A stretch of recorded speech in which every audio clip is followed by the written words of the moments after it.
गार डोंगराची हवा न बाईला सोसना गारवा.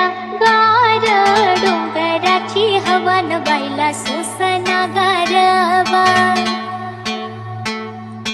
हळदी कुंकू घेऊन हाती आंबा बाईला येणं किती. हळदी कुंकू घेऊन हाती आंबा बाईला येणं किती. देवीला आंबा